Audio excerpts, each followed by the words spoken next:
बोल सद्गुरुदेव भगवान की।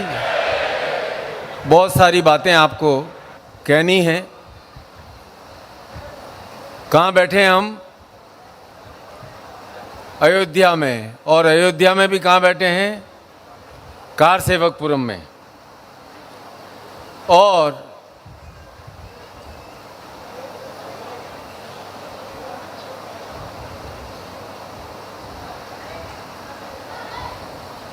हजारों हजारों राम भक्तों ने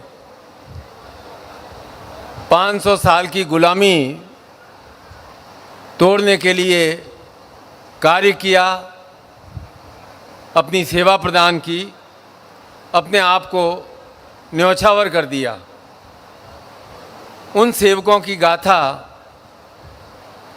केवल शिलालेख में अंकित नहीं होती,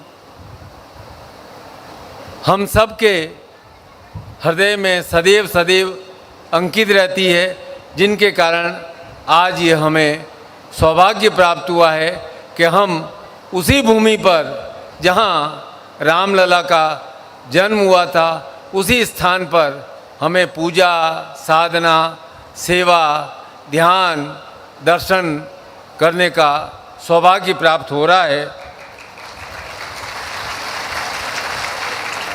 आज जो हम हैं वो हमारी एक पीढ़ी, मेरे हिसाब से 25 साल की एक पीढ़ी होती है, तो 500 साल में 4 कम से कम 30 पीढ़ी का संघर्ष है। उनका शौर्य है, उनका धैर्य है। और हम सबके पूर्वज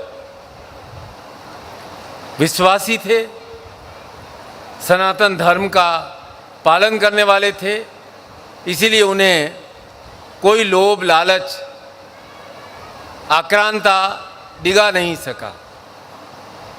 कौन सोच सकता है कि हमें यह शुभ अवसर प्राप्त होगा? एक निराशा आ गई थी।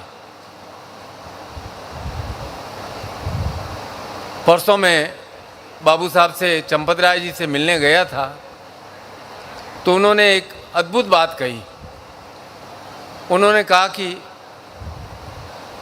कार सेवकपुरम जो स्थान है, यह हमने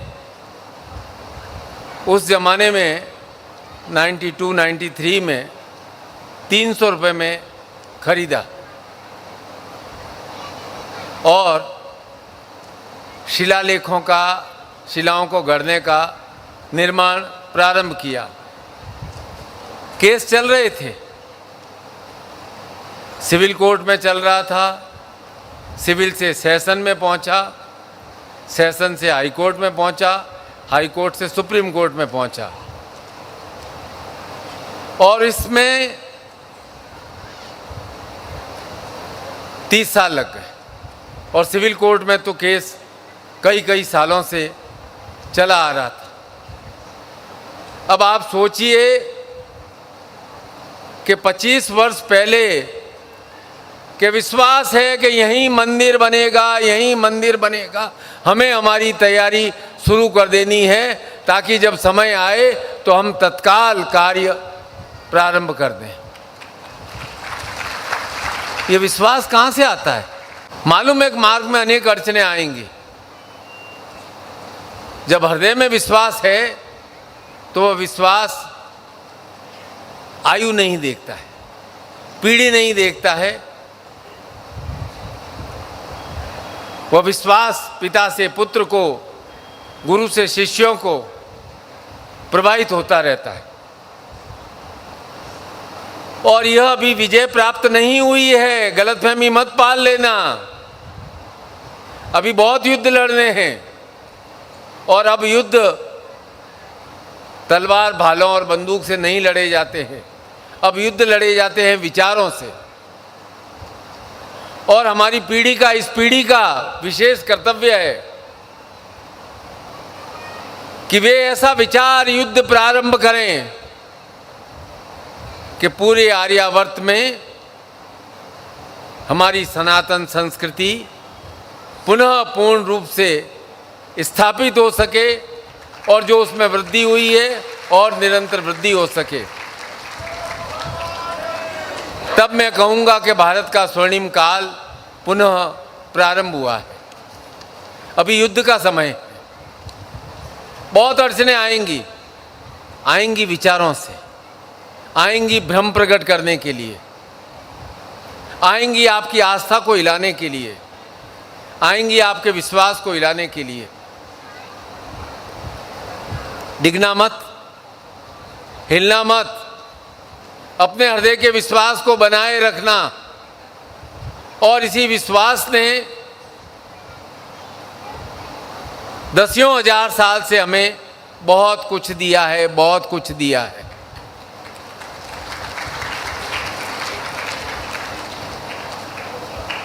अभी मैं डाटा देख रहा था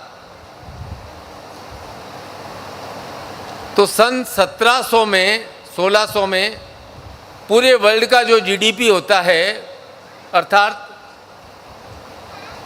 धन,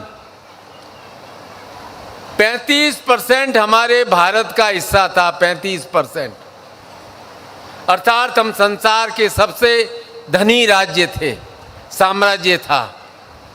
और उस साम्राज्य की स्थापना एक व्यक्ति ने नहीं की, धर्म ने की। और वे अपने साथ कुछ लेकर के नहीं गए। प्रजा का कल्याण हो, सबका कल्याण हो, सबकी उन्नति हो, यह विश्वास के साथ कार्य किया। राजा का पद प्रजा की सेवा के लिए था। और यही बात इसीलिए सर्वश्रेष्ठ काल राम राज्य कहा जाता है। और उस राम राज्य में हम यहाँ एकत्र हैं और प्रत्येक प्रांत से आए हैं, कहीं से 50, कहीं से 100, कहीं से 200, और गुरु पूर्णिमा संपन्न कर रहे हैं। संकल्प ले रहे हैं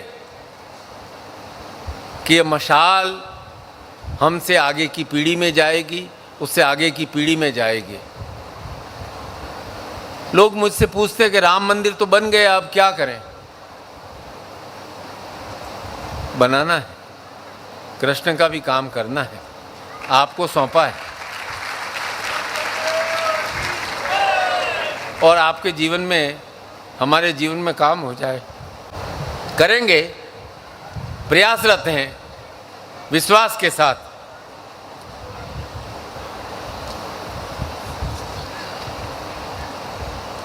हमारे आदर्श कौन है पहले बताओ? ऋषि मुनि हैं? अवश्य हैं। हमारे आदर्श हैं श्री राम, हमारे आदर्श हैं श्री कृष्ण, हमारे आदर्श हैं चंद्रगुप्त, हमारे आदर्श हैं सम्राट अशोक, हमारे आदर्श हैं शिवाजी, हमारे आदर्श हैं गुरु गोविंद सिंह, हमारे आदर्श हैं महाराणा प्रताप, हमारे आदर्श हैं शिवाजी, जिन्होंने हिंदवी साम्राज्य की नींव डाली। क्या महाराणा प्रताप का जीवन सुखमय था? नहीं। क्या शिवाजी का जीवन सुखमय था? बिल्कुल नहीं। क्या गुरु गोविंद सिंह का जीवन सुखमय था? बिल्कुल नहीं। पर एक सपना था और उसके लिए कार्य करना था कि यहाँ सनातन धर्म की पुनः स्थापना होनी चाहिए, होनी चाहिए, होनी चाहिए, और उसके लिए कार्य किया। सैकड़ों हजारों कार सेवकों ने बलिदान दिया। कितने कार सेवकों के नाम आपको याद है जिन्होंने अपने प्राणों की आहुति दी? और केवल उत्तर भारत के ही लोग नहीं थे, सुदूर दक्षिण से, कर्नाटक से, मद्रास से, हैदराबाद से, डेक्कन से, आसाम से, उड़ीसा से, क्योंकि राम जन जन में बसते हैं। इसलिए हम एक दूसरे से मिलते हैं तो राम राम कहते हैं, जय श्री राम कहते हैं। और जब हमारा जीवन पूर्ण हो जाता है तब भी हम यही कहते हैं, राम नाम सत्य है। अर्थात जीवन का प्रारंभ से लेकर पूर्णता तक राम ही राम है, राम ही राम है। और ये हमारा सौभाग्य है कि हमें अयोध्या नगरी में बार बार गुरु पूर्णिमा पर्व मनाने का सौभाग्य प्राप्त हुआ। और ये पर्व केवल मनाने के लिए नहीं है, उस प्रकाश को स्मरण करने का दिवस है जिसने हमारे जीवन के भीतर के अंधकार को समाप्त किया है। उस गुरु परंपरा के प्रति कृतज्ञ होने का दिवस है जिस परंपरा से जीवन को दिशा मिली, विचारों का विस्तार मिला। हमारी संकुचित प्रवृत्तियां थी, उस संकुचित प्रवृत्तियां में सार्वभौमिक प्रवृत्तियां का विकास हुआ और हमारी आत्मा को हमारे वास्तविक स्वरूप की झलक मिली। पूरा भारतवर्ष एकत्र है। गुरु वंदना से शुभारंभ करते हैं। गुरु की वंदना में कहा गया, अज्ञान तिमिरांधस्य ज्ञानांजन शलाकया येन चक्षुरुन्मिलितं तस्मै श्री गुरुवे नमः। बिल्कुल सिंपल परिभाषा है कि गुरु कौन? मैं नहीं, ये नहीं, वो नहीं। गुरु वह जो अंधकार रूपी अज्ञान से ढके हुए मेरे ज्ञान नेत्रों पर पर्दा हटा दे और उन्हें खोल दे। आप सोचते हो गुरु का कार्य सलाह देना है? गुरु हमारे जीवन में समस्याओं को दूर करने के लिए आए? बात पूरी तरह से सत्य नहीं है। मैं आज व्यासपीठ पर बैठकर कह रहा हूं कि गुरु का कार्य आपके दुखों को कम करना नहीं है भैया। गुरु का कार्य इतना है कि वे आपको इतना समर्थ बना दें कि आपको दुख तोड़ नहीं सके, आपको दुख झुका नहीं सके।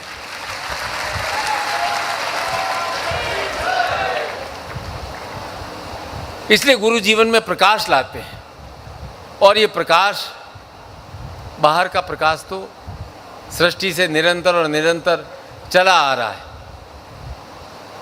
हमारे भावनात्मक संसार जो हमारे अंतर्मन का अंधकार है वह दूर हो, वह प्रकाशित हो, क्योंकि हमारे भीतर होती है भावना।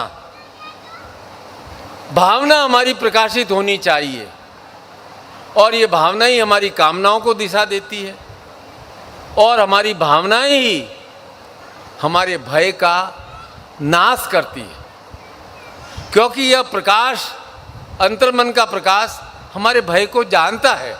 वह जाता है और हमारे भीतर भय के नीचे साहस है। और जब ये प्रकाश चित्त में उतरता है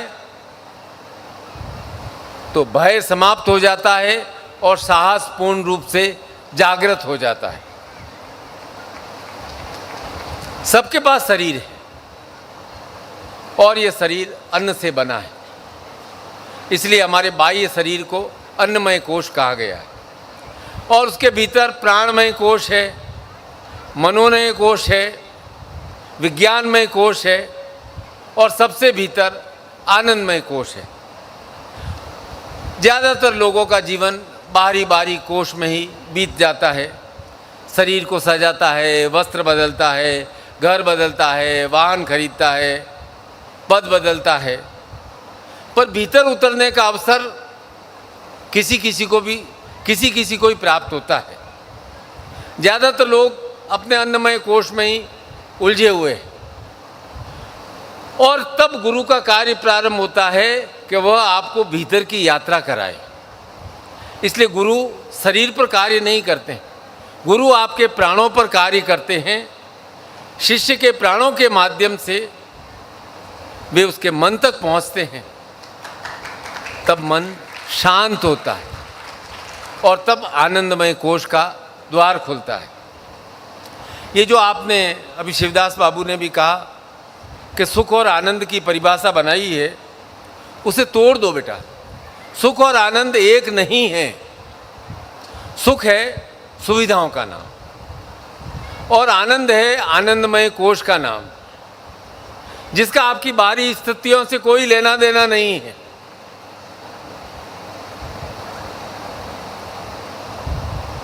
आनंदमय कोश है आपका खजाना। तो गुरु आपको उस आनंदमय कोश में ले जाते हैं, पर वहां जाने से आप डरते हो।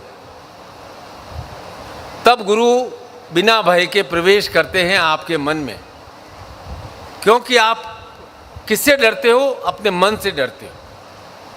जब भी मन को अंदर झांकने का अवसर प्राप्त होता है, वह भाग खड़ा होता है। कोई मोबाइल उठा लेता है, कोई बातचीत करने लग जाता है, कोई मनोरंजन खोज लेता है, क्योंकि ये मन है ना, स्वयं से मिलने में बहुत डरता है। और स्वयं को स्वयं का न्यायाधीश बनाना सबसे मुश्किल कार्य है। तो आप क्या करते हो? अपने लिए जजमेंट देने के लिए दूसरे को न्यायाधीश बना देते हो, क्योंकि आप अपने भीतर नहीं उतरते हो, अपने भीतर उतरने से डरते हो। क्योंकि जब आप भीतर उतरते हो तो आपको अपनी कमियां, आपकी अपनी गलतियां का एहसास होता है और उस दृश्य से आप घबराते हो। पर गुरु आसान मार्ग नहीं चुनते। वे प्राणों के माध्यम से आपके मन के अंदर जो अंधकार है, वहां ज्ञान का दीपक प्रज्वलित करते हैं। गुरु केवल संस्कृत के 50-100 मंत्र नहीं बताते। वे अध्यापक भी नहीं है जो डंडा लेकर के आपको तोता रटंत कराएं। वे तो चुपचाप आपके भीतर उतर कर ज्ञान की ज्योति को प्रज्वलित करते हैं। और जहाँ गुरु और शिष्य का संबंध है, वहाँ तीसरा आ नहीं सकता है। गुरु आपके हैं, वो आपका और गुरु का संबंध है। आपकी पत्नी का गुरु से संबंध है, वो आपकी पत्नी का और गुरु का संबंध है। आपके संतान का संबंध है, वह आपका संतान का और गुरु का संबंध है। उसमें कोई तीसरा आ नहीं सकता। वहाँ दंपति नहीं आते हैं, पूरा परिवार नहीं आता है। गुरु का संबंध में आप और गुरु, तीसरा कोई नहीं। इसलिए गुरु के सामने न जाति का भेद है, न पद का भेद है, न स्थान का भेद है। मिलन है तो केवल एक गुरु और एक शिष्य का, और उस मिलन की पूर्णता का नाम है गुरु पूर्णिमा। अब भगवान ने सृष्टि का ऐसा नियम बनाया है कि सब कोई बड़ा होना चाहता है, और बड़े होने के अलावा कोई विकल्प भी नहीं रखा, क्योंकि समय के साथ साथ सब बड़े हो जाते हैं। बालक युवा हो जाता है, युवा वृद्ध हो जाता है, आयु तो सबकी बढ़ती है। मुख्य बात है वास्तव में बड़ा होना, बड़कपन। और बड़ा होने के लिए चाहिए बड़ा मन। छोटे मन से कोई बड़ा नहीं होता, टूटे पैर से कोई खड़ा नहीं होता, ये अटल बिहारी वाजपेयी ने कहा था। इन दो बातों में ही जीवन का सत्य छुपा हुआ है। इसलिए गुरु तुम्हें कोई बड़ा पद देने नहीं आए हैं। गुरु आपको बड़ा मन प्रदान करने के लिए आए हैं कि प्रिय शिष्य, तुम अपने मन का विस्तार करो, मन को बड़ा बनाओ। बड़ा मन ही बड़े निर्णय ले सकता है, बड़ा मन ही क्षमा कर सकता है, बड़ा मन ही प्रेम कर सकता है, बड़ा मन ही संसार में सब कुछ प्रदान कर सकता है, बड़ा मन ही लक्ष्य सिद्धि प्राप्त कर सकता है। मन बड़ा बनाओगे तो गुरु की शक्ति मन में आएगी। गुरु से भेंट करते हो तो क्या अनुभव होता है? अच्छा लगता है, आप कहते हो, मन हल्का हो जाता है, प्रसन्नता मिलती है। क्यों भाई? क्योंकि आपने अपने मन के द्वार पर एक ताला लगा रखा है, और वह सबसे बड़ा खजाना है। अब मैं कहता हूं, आपका सबसे बड़ा खजाना आपका बैंक बैलेंस नहीं है, आपका घर नहीं है, आपकी नौकरी नहीं है। सबके से बड़ा खजाना है आपका मन, क्योंकि मन ही मुक्त करता है, मन ही आपको बंदी बना लेता है। मन ही कहता है कि अरे तेरे ऊपर तो बहुत सारी जिम्मेदारियां है, बहुत सारी जिम्मेदारियां है, और आपका मन ही कहता है कि नहीं, तू उन्मुक्त है, तू आज़ाद पंछी है। मन छोटा होगा तो सुख भी छोटे छोटे होंगे।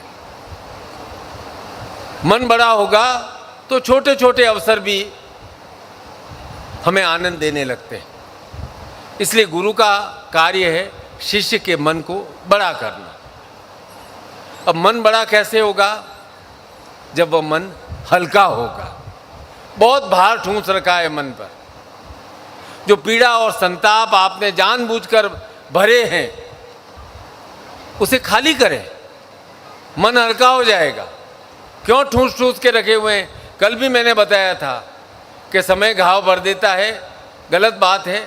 आपको ही अपने मन को हल्का करना पड़ेगा, उन घावों को निकाल करके बाहर फेंकना पड़ेगा, तब उसमें सुख और आनंद समाएगा। क्योंकि सभी अपने सुखों को बड़ा करना चाहते हैं। आप बहुत विचित्र प्राणी हैं, संसार से सुख मांगते हैं, आप परिवार से सुख मांगते हैं। बेटा तेरी नौकरी लग जाए मैं सुखी हो जाऊंगा, बस हमारे पास इतना बैलेंस हो जाए मैं सुखी हो जाऊंगा। आप भगवान से भी प्रार्थना करते हैं, मैं आपके मन को जानता हूँ, वहाँ प्रार्थना करते हैं। प्रार्थना करते हुए, राम की भी प्रार्थना करते हुए मंदिर में कल सब आप दर्शन करके आए, हे भगवान मेरे बेटे को नौकरी लगा देना, मेरे बेटे को सही रास्ते ले लेना, बेटी के बेटा हो जाए, पुत्र के संतान हो जाए, मेरा वंश चलता रहे, बच्चे अच्छे से पढ़ें। ये आपके मन की भावनाएं हैं जो आपने कहा है। एक बार भी आपने नहीं कहा कि प्रभु आपके चरणों में ध्यान रहे और मेरा मन सदैव आनंदित रहे। एक ने भी ऐसा नहीं कहा। तो अब आप बोलो कि आप भिक्षुक याचक होना चाहते हो या स्वयं शक्ति से परिपूर्ण होना चाहते हो? अपने मन में उत्तर सोच लेना कि भाई हर समय हम प्रार्थना ही करते रहे, मुझे ये दे दो, मुझे ये दे दो, मुझे ये दे दो, या कहो कि प्रभु मुझे शक्ति प्रदान करो और मैं संसार में आनंद के साथ अपना जीवन जीऊँ। क्या है कि मनुष्य मैं से अपने आप को संबोधित करता है। तो हर व्यक्ति का परिचय चार बातों से होता है। पहला मैं वह हूँ जो आप लोग समझते हो, ये पहला मैं हूँ जिसे लोग समझते हैं। दूसरा मैं वह है जो आप स्वयं अपने आप को समझते हो। और तीसरा मैं वह जो आप भविष्य में बनना चाहते हैं कि मैं यह बनना चाहता हूँ, मैं यह करना चाहता हूँ। और तीसरा है कि जो आप माने जाते हैं। सारी धारणाएं सही नहीं हैं। अगर कोई व्यक्ति कहता है कि मैं बाजार जाता हूँ, मैं ऑफिस जाता हूँ, तो वो अपने शरीर को ध्यान रख करके यह बात कह रहा है। तब आपका शरीर चल रहा है। जब आप कहते हो कि मुझे दुख हुआ, मुझे प्रसन्नता हुई, तब यह मैं हो जाता है आपका मन। शरीर को सुख दुख नहीं होता है, मन को सुख और दुख होता है। शरीर कभी बोर नहीं होता है। शरीर वैसे सुख दुख से परे है, ये आपका मन कह रहा है। तब आपने अपने मैं को मन में मैं में परिवर्तित कर लिया मन को। जब आप कहते हैं मैंने यह सोचा, मैं ये कार्य करूँगा, तब आप की मैं बन गई है बुद्धि। लेकिन जब कोई कहता है कि मैं कौन हूँ, शरीर हूँ, मन हूँ, बुद्धि हूँ, और मेरे होने का आखिर संसार में होने का कारण क्या है? भगवान ने आपको इस संसार में भेजा है और कई शास्त्रों ने लिखा है 84 लाख योनियाँ होती है। चलो नहीं भी होती होंगी, पर आपको भेजा है संसार में। कभी इस पर विचार किया है कि किस लिए भेजा है? शरीर ने सोचा, बुद्धि ने सोचा, मन ने सोचा, अंतर्मन ने सोचा, तब आप अपने अंतर्मन की यात्रा करोगे, तब आपका स्वाभिमान जागेगा। फिर आप दाता बन जाओगे, हर समय भिक्षुक नहीं रहोगे।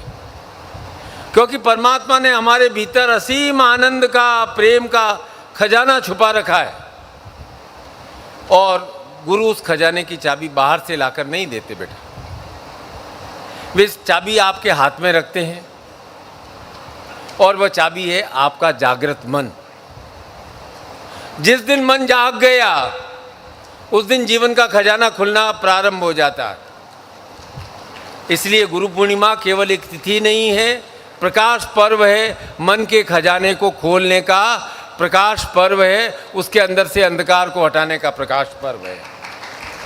ये वह क्षण है जिस दिन पहली बार आपके भीतर ज्ञान का प्रकाश प्रवेश किया था, वह पर्व है गुरु पूर्णिमा। ये याद दिलाता है कि गुरु ने मेरे भीतर प्रकाश की ज्योति भेजी है और ये प्रकाश आंखों से नहीं दिखाई देता। यह वह प्रकाश है जो मन के अंधकार को समाप्त कर देता है, दूर कर देता है। और अंधेरे की और प्रकाश की लड़ाई युगों युगों से चलती आ रही है। भगवान के पास एक बार गया अंधेरा कि क्या करे प्रभु, मेरे लिए कोई स्थान दो, मैं जहाँ जाता हूँ ये प्रकाश मेरे पीछे पीछे चला जाता है। प्रकाश ने भी कहा कि मेरा क्या दोष है, मैं अपनी गति से चलता हूँ, मैं जहाँ जाता हूँ ये अंधकार अंधेरा अपने आप भाग जाता है, पर भीतर का अंधकार उसमें तो प्रकाश के लिए आपको स्वयं ही जाना पड़ेगा। वहाँ बाहर की लाइट, बाहर की मोमबत्ती, बाहर का दीपक काम नहीं आएगा। आपको अपने भीतर ही वह प्रकाश दीपक जलाना पड़ेगा और उस प्रकाश दीपक को तीव्र करने का पर्व है गुरु पूर्णिमा।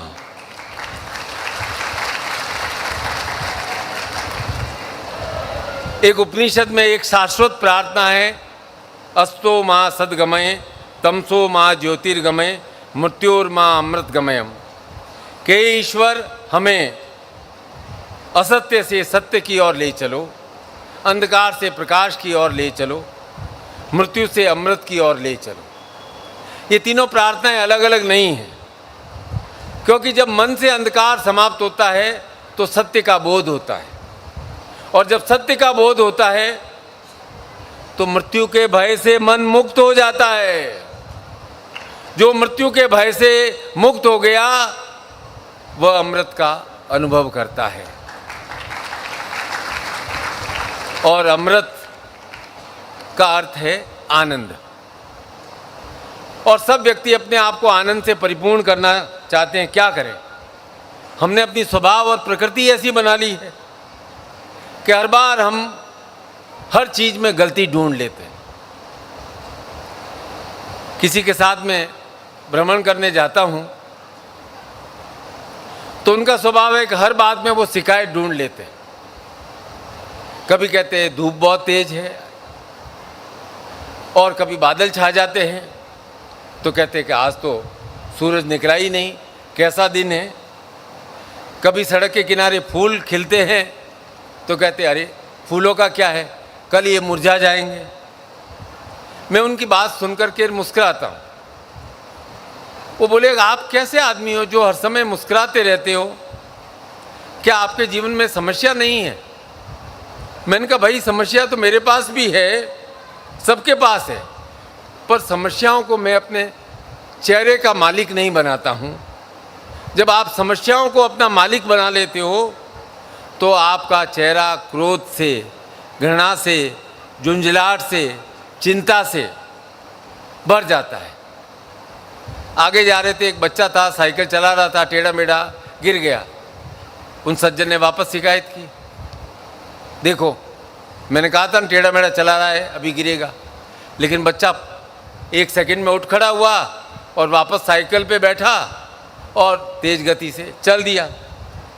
अरे भाई अपने आप पर मुस्कुराइए, अपने आप पर हंसिए, छोटी छोटी खुशियों के पल को याद करके मुस्कुराइए, अपने स्वभाव को आनंद से बनाइए, अपने स्वभाव को, अपने क्रोध को चेहरे पर आने मत दीजिए, अपनी घृणा को चेहरे पर आने मत दीजिए, अपने गुस्से को चेहरे पर आने मत दीजिए।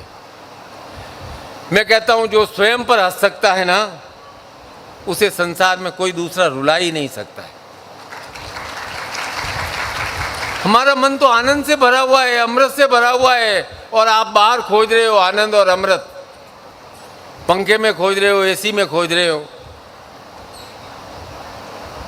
अच्छा, सबसे बड़ा पर्व हमारे यहाँ है दीपावली।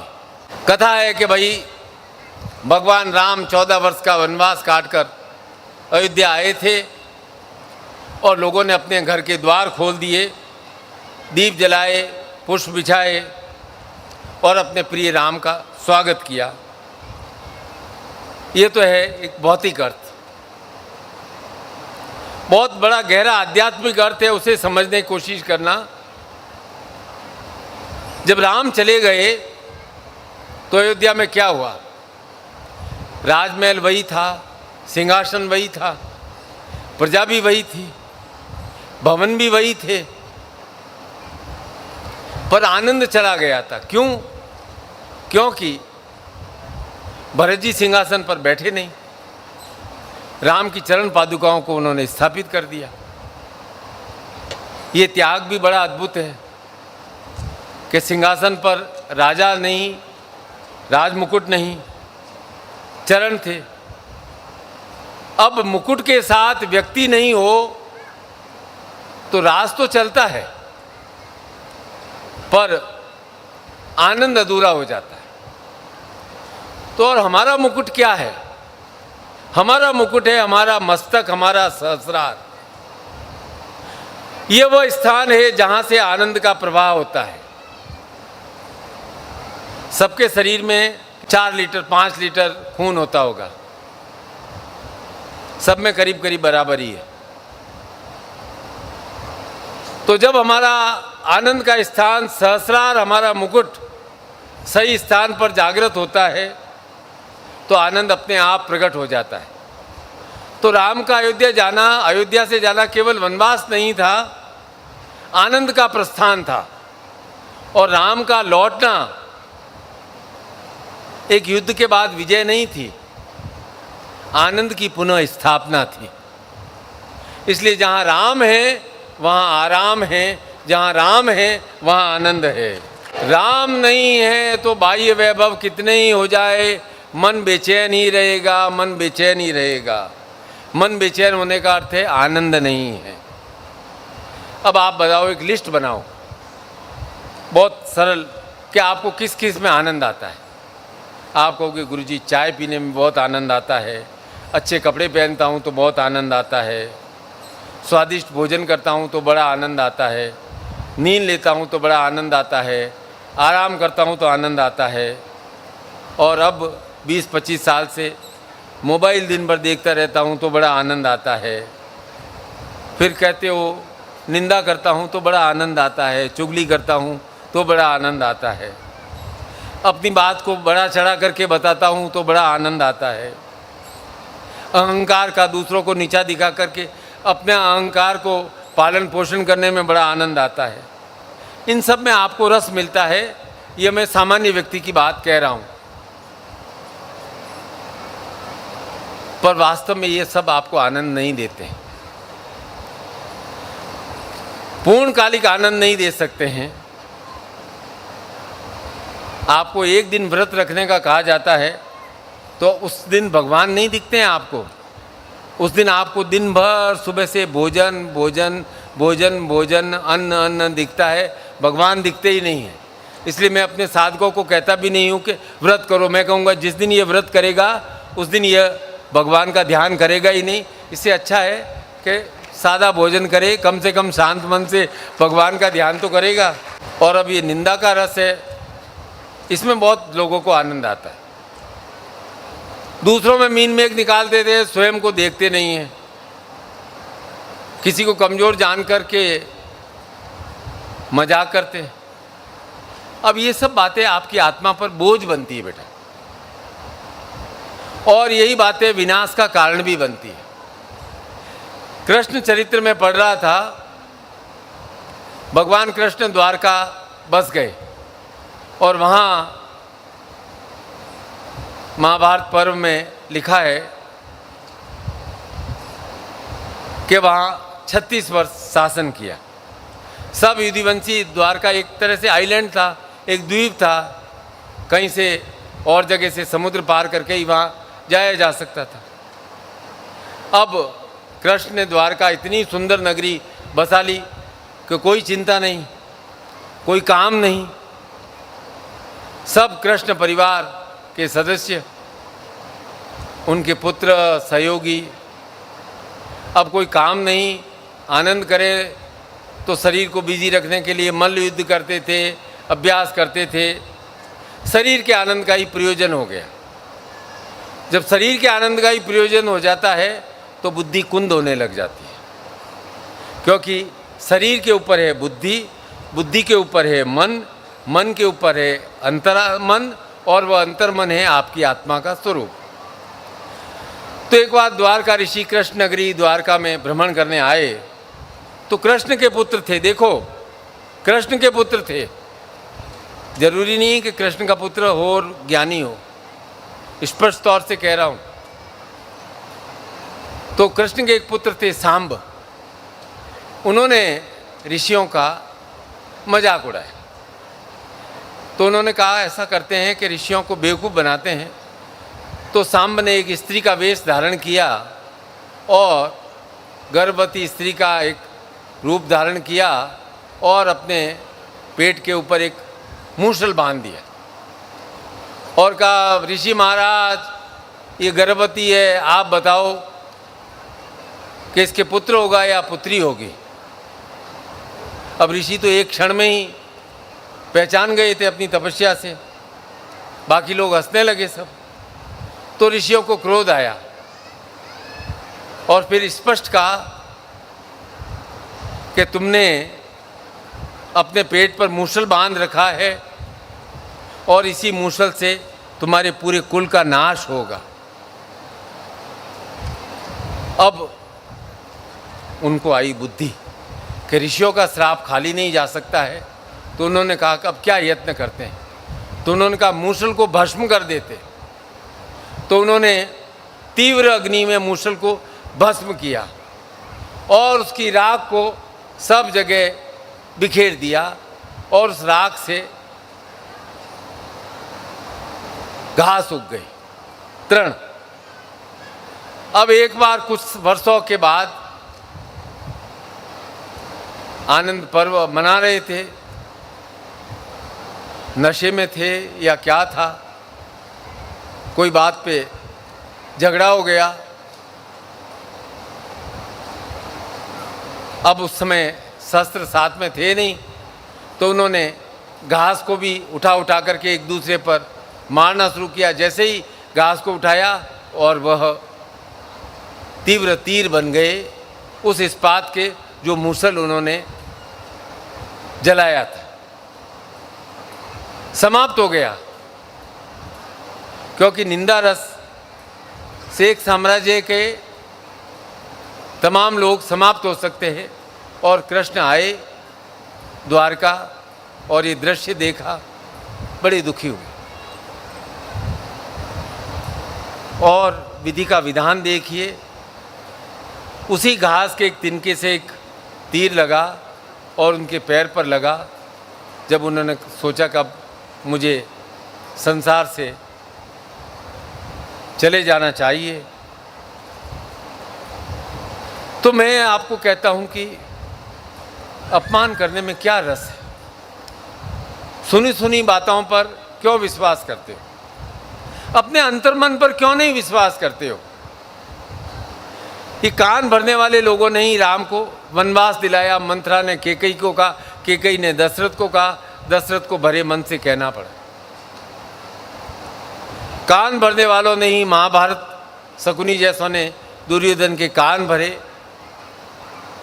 धृतराष्ट्र के कान भरे और महाभारत हो गया।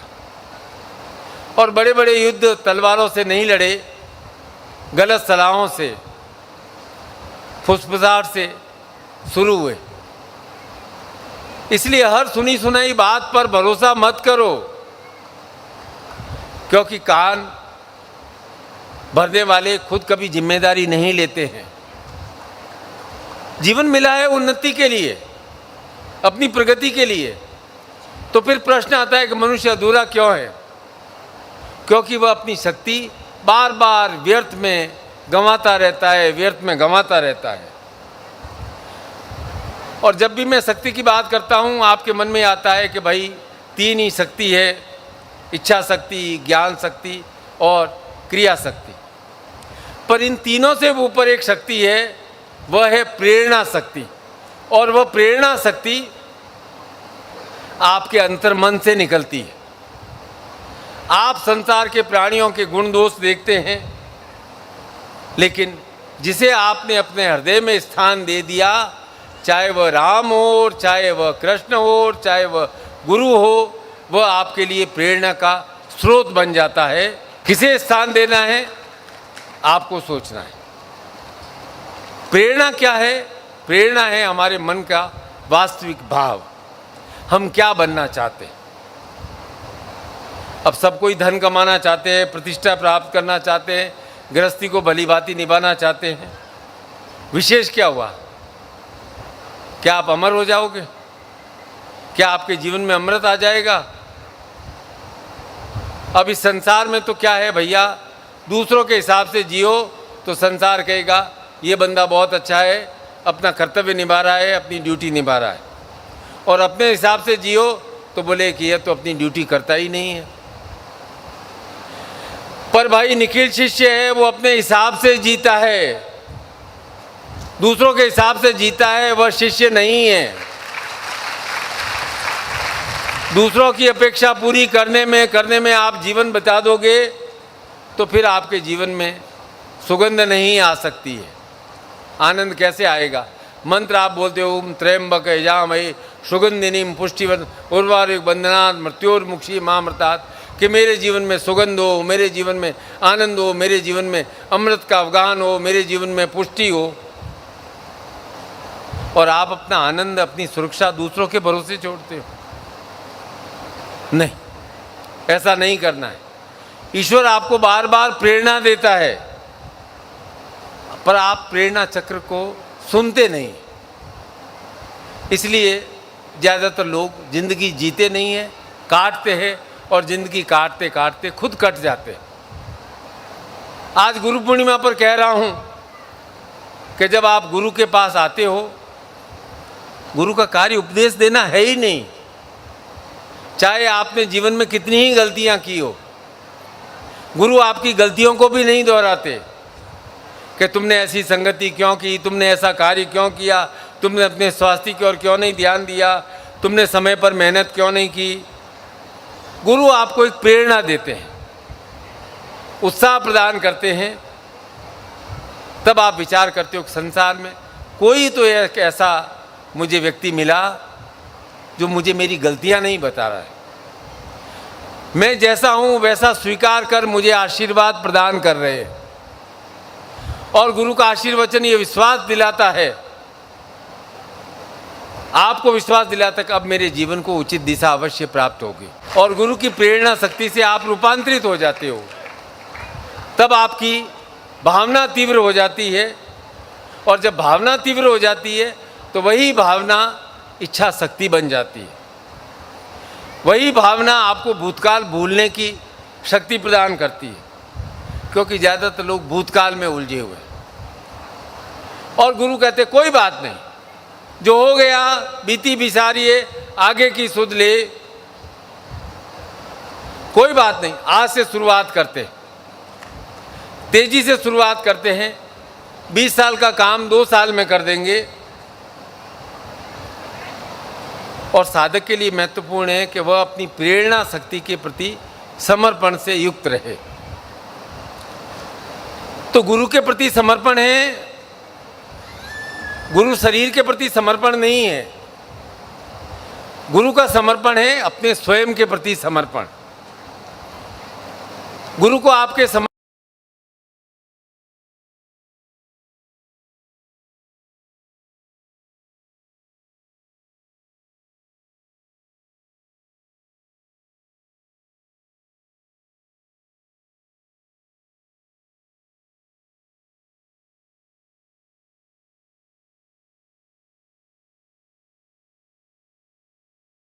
कार्य करूंगा, उस दिन आपकी इच्छा शक्ति तीव्र से तीव्रतम हो जाएगी।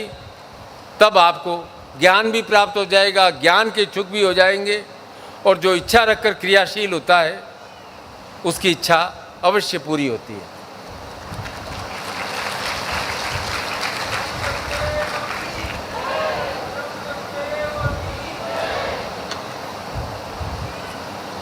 एक गुरु महाराज समुद्र के किनारे टहल रहे थे। एक बच्चा रोता हुआ आया। महाराज ने पूछा, बेटा क्यों रो रहे हो? उसके हाथ में एक प्याला था। बोला, महाराज मैं इस प्याले में समुद्र को भरना चाहता हूँ, पर समुद्र इस प्याले में समा ही नहीं रहा है। मैंने 50 बार कोशिश कर ली कि सारे समुद्र को इस प्याले में समेट लूँ। गुरु महाराज ने बात सुनी, सोचा और रोने लगे। बच्चे ने बोला कि आप क्यों रो रहे हो? आपके पास तो प्याला भी नहीं है जिसमें आप समुद्र भर सको। बोला, बेटा तुम इस छोटे से प्याले में समुद्र भरना चाहते हो और मैं कितना मूर्ख हूँ कि मैं अपनी छोटी सी बुद्धि में सारे संसार का ज्ञान भरना चाहता हूँ। आज मुझे ज्ञात हुआ कि जिस प्रकार समुद्र प्याले में नहीं समा सकता, उसी प्रकार मेरी बुद्धि में संसार का संपूर्ण ज्ञान नहीं समा सकता है। आगे और बहुत विचित्र बात हुई। बच्चे को क्रोध आया, उसने प्याला समुद्र में फेंका और उसने कहा कि प्याले में मैं समुद्र नहीं भर सकता हूँ, तो क्या हुआ? मेरा प्याला तो समुद्र में जा सकता है और उसमें समुद्र के अंदर वह विचलन कर सकता है। तो हम अपने भीतर संपूर्ण ज्ञान को नहीं भर सकते। परम ज्ञान और चेतना के सागर में अपने आप को समर्पित कर सकते हैं, जिससे हम चारों ओर अंतर्मन से और बाह्य मन से ज्ञान से परिपूर्ण हो जाएं। उस ज्ञान के सागर में, अपने भीतर ज्ञान का सागर नहीं भर सकते, ज्ञान के सागर में हम उतर जाएं तो हमारा पूरा सर्वस्व ज्ञान से परिपूर्ण हो जाएगा।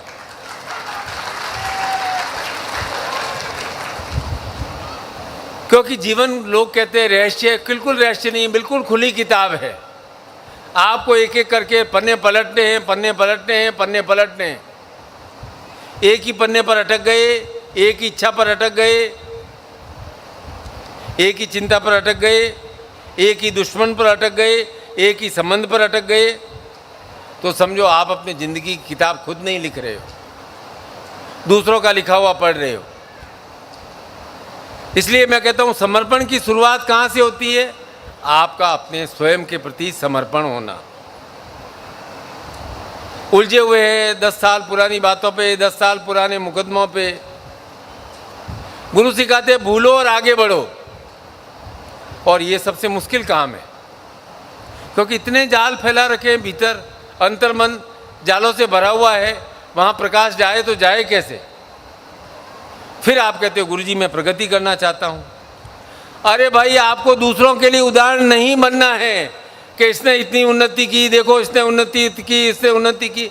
आपको स्वयं अपने लिए उदाहरण बनना है, स्वयं का आदर्श स्वयं बनना है, तब आप आदर्शशील व्यक्ति तो बन जाएंगे। स्वयं को आदर्शवान बनाना है, और जो कार्य कर रहे हैं अपनी प्रेरणा से कि मैं सत्य के मार्ग पर चल रहा हूँ और ये मेरा मार्ग ही सही है। बस कोई भी कार्य हो, समर्पण भाव से, जीवन का प्रत्येक क्षण समर्पण भाव से करना है, चाहे वह भोजन हो, चाहे वह निद्रा हो, चाहे वह अपना कार्य हो। तब आपके साथ ईश्वरीय शक्ति भी जुड़ जाती है, जब आप समर्पण के साथ कार्य करते हो। देखो भाई, अयोध्या में बैठे हैं, राम की चर्चा हो और हनुमान की चर्चा नहीं हो, संभव नहीं है। जहाँ राम है वहाँ हनुमान है, और हनुमान जी को हम कहते हैं प्रेम और सेवा का स्वरूप। तो कर्तव्य भी हनुमान ने कर्तव्य किया, कर्तव्य भी बुद्धि से किया जाता है, प्रेम प्राण से किया जाता है। और जहाँ कर्तव्य पूर्ण होता है वहाँ प्रेम प्रारंभ होता है, और जब प्रेम छलक जाए तो वहाँ हनुमान जैसा समर्पण प्रारंभ होता है। सूर्यदेव थे हनुमान के पहले गुरु। उन्होंने 3 बातें सिखाई: निरंतर कर्म करना, जागृत रहना, और अपने कर्तव्य से कभी विमुख मत नहीं होना। तो हनुमान केवल बलवान होने के कारण से महान नहीं कहलाए, कर्मयोगी, इसलिए वे चिरंजीवी। जो साधक गुरु से कर्म, अनुशासन और समर्पण सीख जाता है, काल उसे मिटा नहीं सकता है, समाप्त नहीं कर सकता।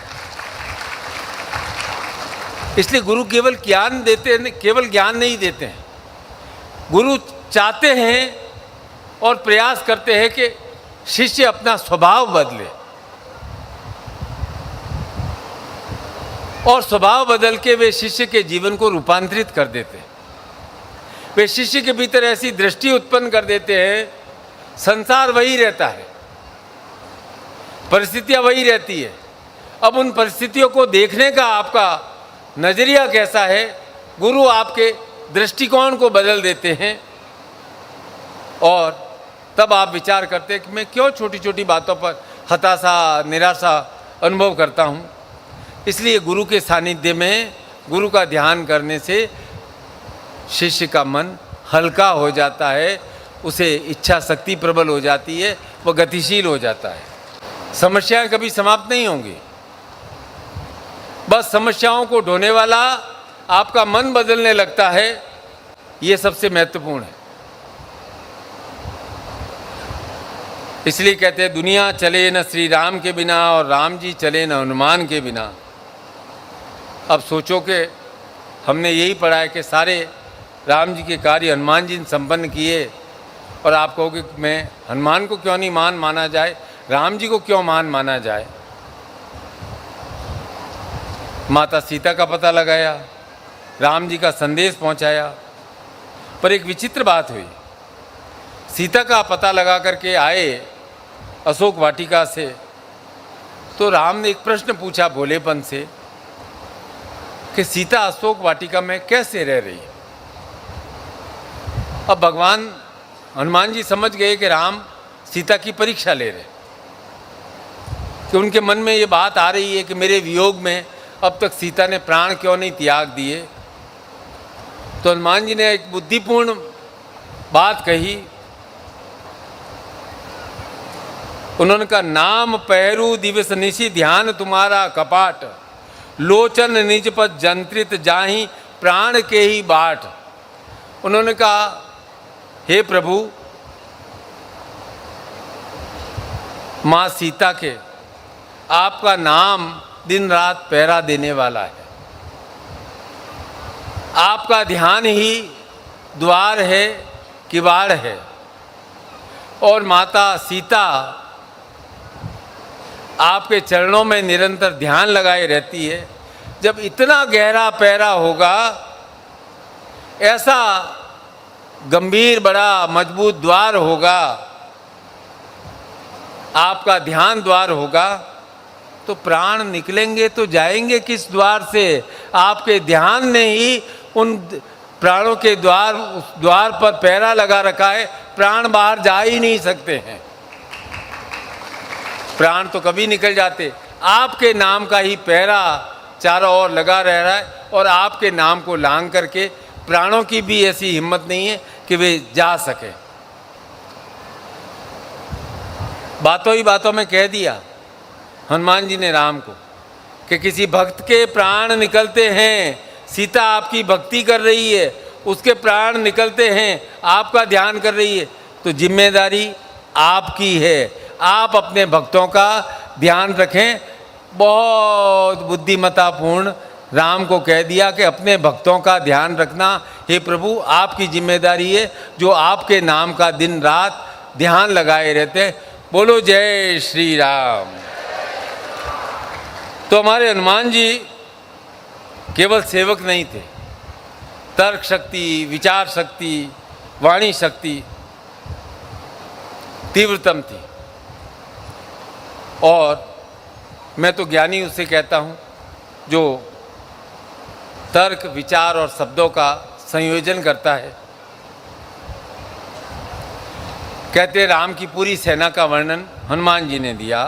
संजीवनी बूटी हनुमान जी लाए, युद्ध के समय हर समय हनुमान साथ रहे। ये गुरु की शिक्षा का प्रभाव था। कि गुरु ऐसी शिक्षा प्रदान करते हैं कि शिष्य कर्तव्य को सबसे पहले रखता है। और हनुमान जी के कर्तव्यों का वर्णन करूं तो मेरा पूरा जीवन भी कम पड़ जाएगा। एक कथा है जो बहुत महत्वपूर्ण है, जिसका वर्णन वाल्मीकि रामायण में थोड़े से रूप में आया है कि रावण शिव भक्त था, ब्रह्मा का भक्त था, असाधारण योद्धा था, कोई हरा नहीं सका। पर बल से बड़ी होती है बुद्धि, और हमारे हनुमान जी हैं बुद्धि के भंडार। इसलिए आप प्रार्थना में कहते हैं कि रामदूत अतुलित बल धामा, अंजनी पुत्र पवन सुत नामा। अब मैं एक व्यवहारिक बुद्धि की बात कहता हूँ हनुमान जी की, कि रावण ने शिव जी की प्रार्थना करके बहुत वरदान प्राप्त किए, ब्रह्मा जी की प्रार्थना करके बहुत वरदान प्राप्त किए, ब्रह्मा जी से उन्होंने वरदान मांगा। हर एक की इच्छा होती है कि मैं अमर हो जाऊं। ब्रह्मा जी ने कहा यह वरदान तो मानवों को मनुष्य योनि में आया है, उसे प्राप्त नहीं हो सकता। बोला मैं एक वचन दे सकता हूं कि तुम्हारा अंत केवल ब्रह्मास्त्र से होगा। तो रावण ने कहा तत्काल आप मुझे वह ब्रह्मास्त्र प्रदान कर दें। भक्त की बात सुन करके ब्रह्मा जी ने वह ब्रह्मास्त्र दे दिया। अब देखो, रावण के राज्य में 3 व्यक्ति थे जो राम भक्ति से भरे हुए थे, विभीषण, मंदोदरी और त्रिजटा। अब देखो कैसी लीला रची कि अशोक वाटिका में सीता की देखभाल के लिए रखा किसको? त्रिजटा को, जो वास्तव में राम भक्त थी, जिसके बारे में तुलसी रामायण में भी लिखा है, त्रिजटा नाम राक्षसी एका, रामचरण रति निपुण विवेका। और तीनों ने समझाया, विभीषण ने रावण को समझाया तो रावण ने लात मार करके राज्य से निकाल दिया। मंदोदरी ने भी बहुत समझाया, और वह भी चाहती थी कि राम की विजय हो, क्योंकि रावण ने गलत कार्य किया था। पर क्या करें, अपने पति की मृत्यु भी नहीं देख सकती थी। अब विभीषण ने राम को जाकर के बता दिया कि राम के हृदय कुंड में, नाभि कुंड में अमृत कलश है, और जब तक उसका भेदन नहीं होगा रावण को समाप्त नहीं हो सकेगा। युद्ध चला बहुत दिन तक, एक से एक बढ़कर अग्नि अस्त्र छोड़े, पर रावण का अंत ही नहीं हो। हनुमान जी ने कहा यह संभव नहीं है, कोई और बहुत बड़ी बात है। अपनी बुद्धि लगाई, लंका गए। अब राम ने शपथ ले रखी थी कि मैं तो लंका में प्रवेश करूंगा नहीं। तो हमारे हनुमान जी एक ज्योतिषी का रूप धर करके, रावण इधर उसकी सेना युद्ध कर रही है, और लंका पहुंचे। सीधे रावण के पवन सुत थे, रावण के महल पहुंचे, सबका भविष्य देखने लगे। जन्मपत्री सब अपना हाथ जन्मपत्री दिखाने लगे, क्योंकि जन्मपत्री दिखाने की जिज्ञासा सब में होती है।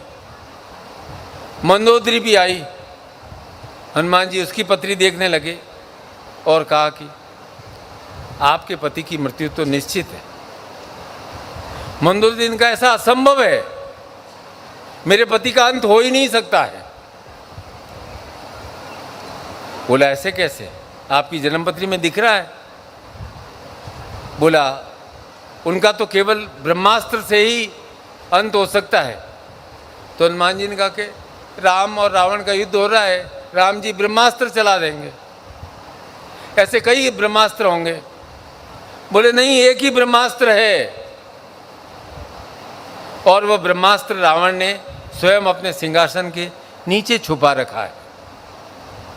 हनुमान जी चुपचाप गए और वह ब्रह्मास्त्र उठा करके लेके गए और राम को ला करके सौंप दिया।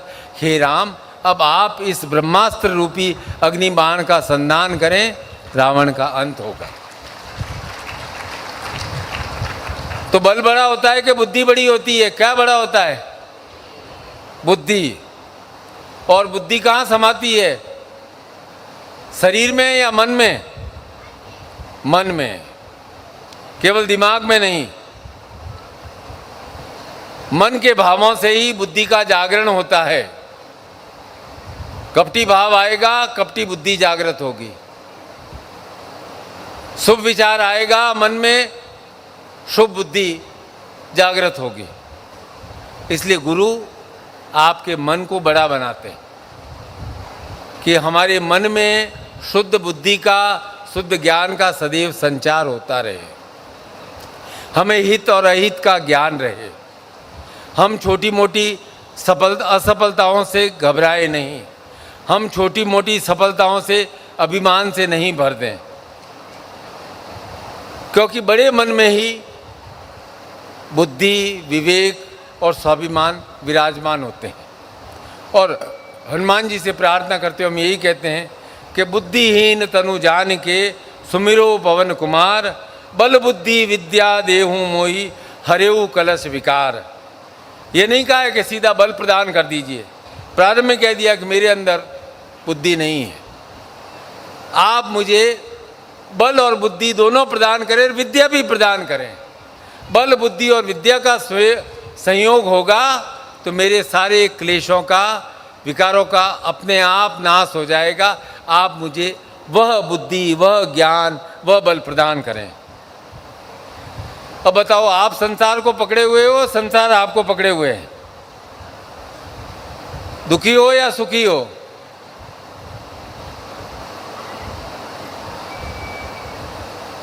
आपको बार बार लगता है कि मेरे जीवन में आनंद सूख रहा है। एक कथा कह रहा हूं, गुरु पूर्णिमा का सार है। एक संत महाराज की कथा चल रही थी। कथा के बाद एक व्यापारी आया और बोला, महाराज जी बहुत दुखी हो, धन है, मकान है, परिवार भी अच्छा है, आनंद नहीं मिल रहा है। महाराज ने कहा कल सुबह सुबह आना और एक पोटली में 5,000 सिक्के लेके आना। आया भाई दूसरे दिन सुबह सुबह।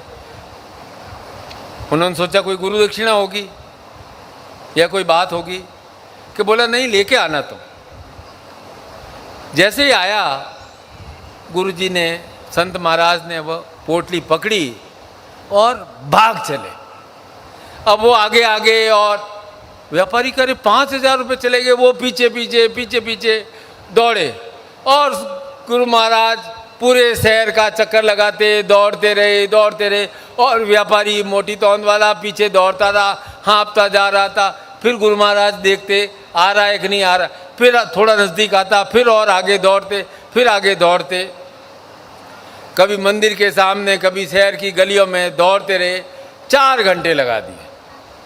लोग बड़े देख रहे थे कि ये विचित्र लीला है। संत महाराज भगवाधारी पोटली लिए दौड़े और उसके पीछे पीछे कोई व्यापारी, हमारे सेठ जी दौड़ रहे हैं। 4 घंटे बाद जहाँ से दौड़ शुरू हुई थी वहीं दौड़ खत्म हो गई। संत महाराज ने कहा ले भाई तेरी पोटली संभाल। जैसे ही पोटली आई उसने कहा ओहो महाराज आनंद आ गया, आनंद आ गया, मुझे मेरा खजाना मिल गया, मुझे मेरा खजाना मिल गया। महाराज ने कहा ये वही है जो सुबह तुम्हारे पास था, कुछ देर के लिए खो गए थे। जब तुम्हारे पास थे तुम्हारे पास कोई आनंद नहीं था, तुम्हारे से खो गए और वापस आ गए तो तुम आनंद से भर गए। तो भाई समस्या रुपयों पैसों की, परिवार की नहीं है, समस्या आपकी दृष्टि की है।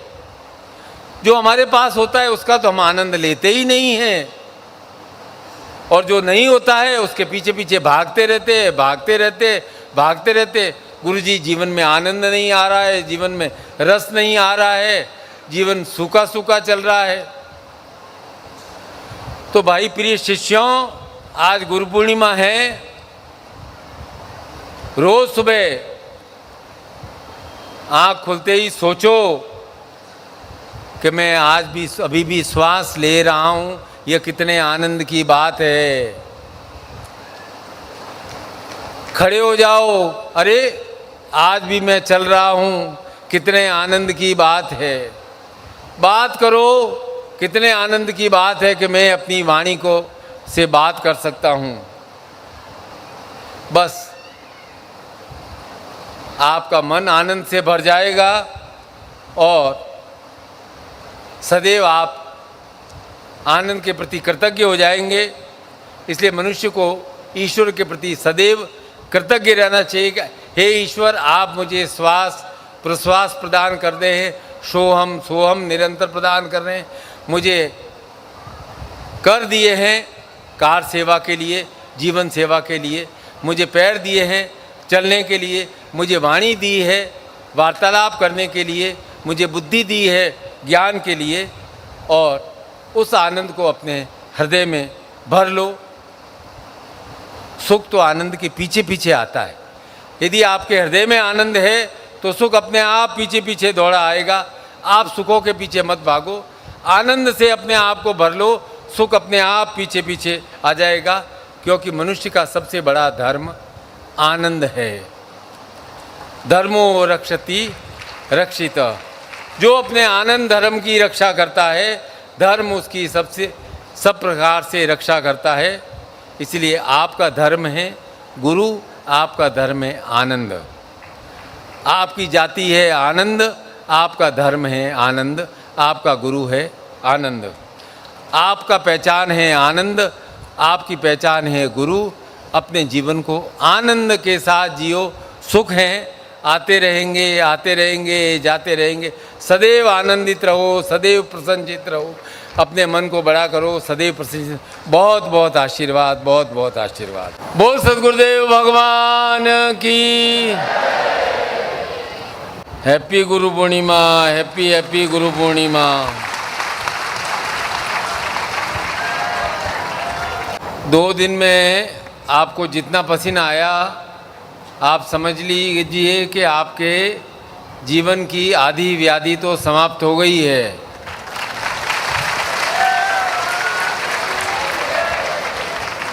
तो ये पसीना बहुत आवश्यक था और इसीलिए आषाढ़ मास में जब उमस होती है, थोड़ी गर्मी भी होती है और बरसात भी होती है, उस समय भगवान वेदव्यास ने निश्चित रूप से कुछ सोच करके श्रावण से ठीक पहले, एक दिन पहले गुरु पूर्णिमा का दिन निश्चित किया। क्योंकि हजारों गुरु हैं और हम ऋषियों के नाम से अपने गोत्र का उच्चारण करते हैं। हम अपने पिता की संतान अवश्य हैं, लेकिन हमारा गोत्र, कोई कपिंजल बोलता है, कोई कश्यप बोलता है, कोई भारद्वाज बोलता है, कोई अगस्त्य बोलता है, कोई मुद्गल बोलता है, कोई चंद्रास बोलता है।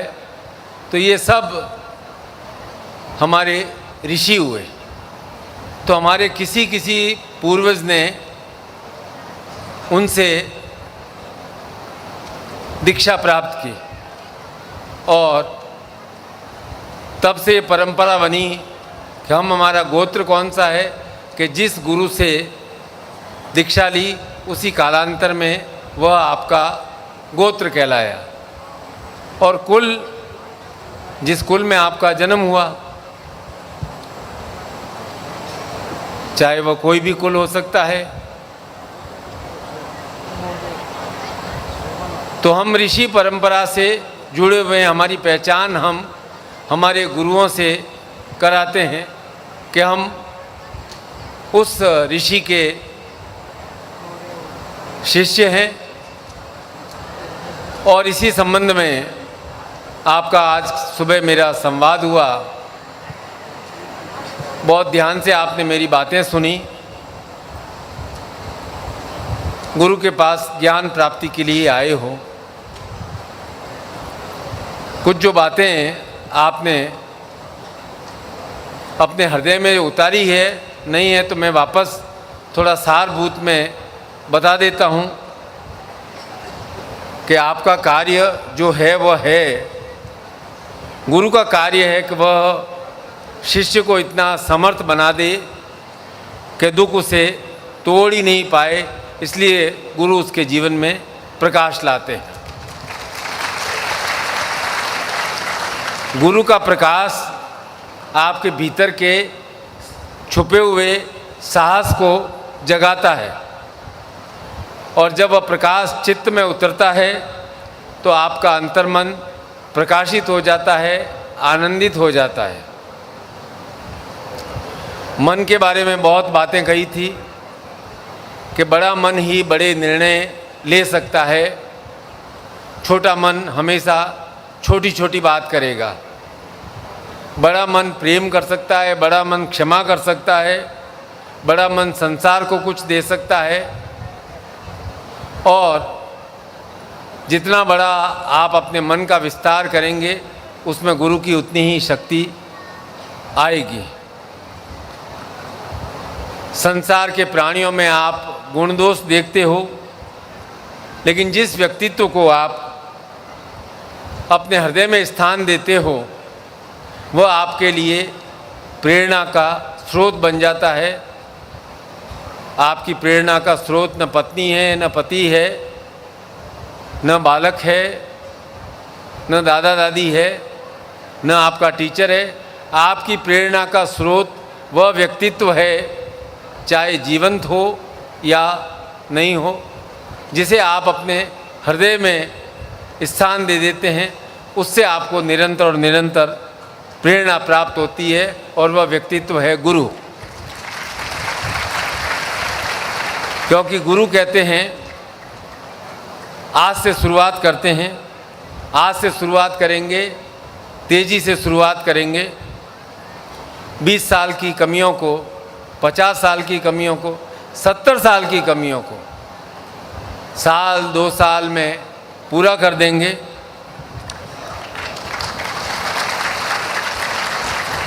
और जब आप ज्ञान, विवेक, बुद्धि और संयम से युक्त हो जाते हैं और क्रिया करने लगते हैं तो आपकी प्रत्येक इच्छा अवश्य पूर्ण होती है, और इच्छा का पूर्ण होना ही मैं कहता हूँ आपके बंधनों का कटना है। गुरु क्या सिखाते हैं? गुरु सिखाते हैं बीती बिसारिए आगे की सुध ले, और थोड़ा मुश्किल कार्य है। और प्रत्येक मनुष्य को ईश्वर के प्रति सदैव कृतज्ञ होना चाहिए, और जो ईश्वर के प्रति कृतज्ञ होता है उसके लिए प्रत्येक दिन उत्सव बन जाता है, आनंदमय बन जाता है। और यही आज गुरु पूर्णिमा उत्सव है। अपने हृदय में मैं कहता हूँ आप आनंद को भर लो। आनंद को भर लोगे तो सुख आपके पीछे पीछे अपने आप आ जाएंगे। अब मैं गुरु पूर्णिमा की सबसे महत्वपूर्ण बात कहने जा रहा हूँ।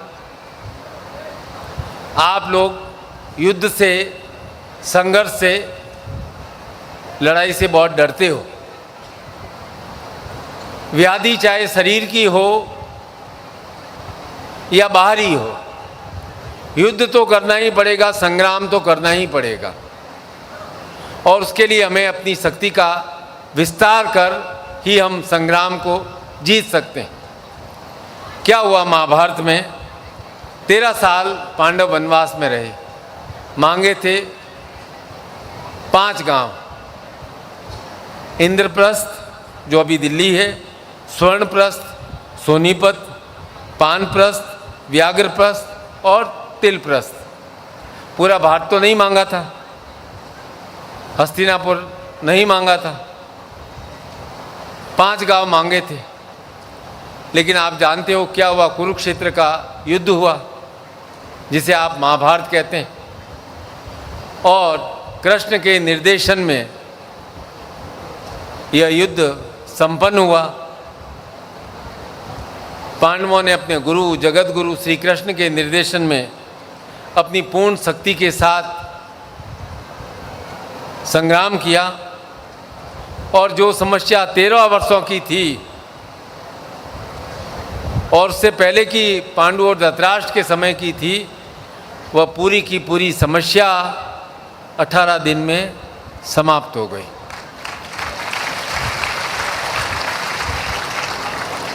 और आर्यावर्त में धर्म का साम्राज्य पुनः स्थापित हो गया। बहुत ध्यान से मेरी बात सुनना। युद्ध नहीं जिनके जीवन में, क्या युद्ध नहीं जिनके जीवन में, वे भी बहुत अभागे होंगे। युद्ध नहीं जिनके जीवन में, वे भी बहुत अभागे होंगे। या तो प्रण को तोड़ा होगा या फिर रण से भागे होंगे। आप सबके लिए कह रहा हूं कि यदि आप युद्ध नहीं करते हैं तो आप अपना प्रण तोड़ते हैं या फिर रण से भागते हैं। दीपक का कुछ अर्थ नहीं जब तक वह तम से नहीं लड़ेगा। दीपक का काम है प्रकाश। जब तक दीपक का कोई अर्थ नहीं है जब तक वह तम से नहीं लड़ेगा। दिनकर नहीं प्रभा बांटेगा।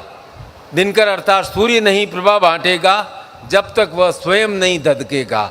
जब वह धधकता है, खुद अपने आप में अग्नि प्रज्वलित करता है, तब वह संसार को प्रकाश दे सकता है। अरे कभी दहकती ज्वाला के बिन कुंदन बना है सोना। बिना घिसे मेहंदी में बोलो कब पाया है रंग सलोना।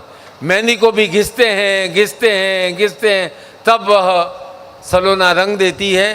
और अशुद्ध धातु को भी और तपाते हैं तब सोना बनता है। अरे जीवन पथ के राही को क्षण भर भी विश्राम नहीं। कौन भला स्वीकार करेगा जीवन एक संग्राम नहीं, जीवन एक संग्राम नहीं। अपना अपना युद्ध, अपना अपना युद्ध सभी को हर युग में लड़ना पड़ता है। क्या अपना अपना, आपके पिता ने अपना युद्ध लड़ा, आपको अपना युद्ध लड़ना पड़ेगा। अपना अपना युद्ध सभी को हर युग में लड़ना पड़ता है। समय के शिलालेख पर खुद को अंकित करना पड़ता है, खुद को अंकित करना पड़ता है। सत्य के खातिर, सच के खातिर हरिश्चंद्र को सकुटुंबिक जाना पड़ता है और स्वयं काशी में जाकर अपना मोल लगाना पड़ता है, अपना मोल लगाना पड़ता है। राम के पूर्वज हुए थे हरिश्चंद्र। दासी बनकर भर्ती, दासी बनकर के भर्ती रानी पानी पटरानी पनघट में, और खड़ा सम्राट वचन के कारण काशी के मरघट में कि मेरा मोल क्या है, मेरा मोल क्या है। ये अनवरत लड़ा जाता है, ये अनवरत लड़ा जाता है। होता युद्ध विराम नहीं है। कौन भला स्वीकार करेगा जीवन एक संग्राम नहीं है, जीवन एक संग्राम नहीं है। हर रिश्ते की कुछ कीमत है जिसका मोल चुकाना पड़ता है। हर रिश्ते की कुछ कीमत है, सांसारिक रिश्ते की, हर सांसारिक रिश्ते की कुछ कीमत है जिसका मोल चुकाना पड़ता है। दशरथ मिटे वचन के खातिर, दशरथ मिटे वचन के खातिर राम जिए वनवासी होकर, राम जिए वनवासी होकर। पावक पथ से गुजरी सीता, पावक पथ से गुजरी सीता, रही समय की ऐसी इच्छा, रही समय की ऐसी इच्छा। देनी पड़ी नियति के कारण सीता को भी अग्नि परीक्षा, सीता को भी अग्नि परीक्षा। वैदेही को तो जनक के दरबार से बहुत स्वयंवर करके राम लाए थे। वन को गई पुनः वैदेही, निरपराध ही सुनो असकारण अकारण। जीती रही उम्र भर बनकर, त्याग और संघर्ष का उदाहरण। सीता के जीवन में पूरे समय संघर्ष रहा, त्याग रहा, त्याग रहा। निज गर्भ में लिए, गर्भ में निज पुत्रों को वन का कष्ट स्वयं ही झेला। खुद के बल पर लड़ा सिया ने, जीवन का संग्राम अकेला लिया, जिया जीवन का संग्राम अकेला। धनुष तोड़कर लाए थे, धनुष तोड़कर लाए थे, अब वो संग नहीं। कौन भला स्वीकार करेगा जीवन एक संग्राम नहीं, जीवन एक संग्राम नहीं। तो ये स्वीकार करें कि जीवन एक संग्राम है और इसमें युद्ध विराम नहीं होता है। ये निरंतर संग्राम चलता रहता है। पर एक बात है कि संग्राम में आप अकेले नहीं हो, गुरु आपके साथ है, गुरु की शक्ति आपके साथ है। आप मन से पुकारो, मन से कर्म करो, मन से पुकारो और मन को स्थिर रखने का प्रयास करो। हर संग्राम का सामना करेंगे। कौन ऐसा मनुष्य जिसके जीवन में संग्राम नहीं, जिसके जीवन में संग्राम नहीं।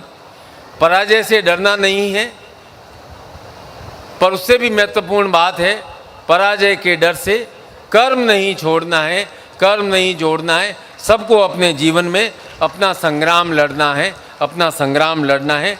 और इसी संग्राम को लड़ने की शक्ति देने के लिए यह गुरु पूर्णिमा का अवसर है कि शिष्य के जीवन में संग्राम की, युद्ध की शक्ति आए, संघर्ष की शक्ति आए। आप सबको बहुत बहुत बहुत बहुत आशीर्वाद।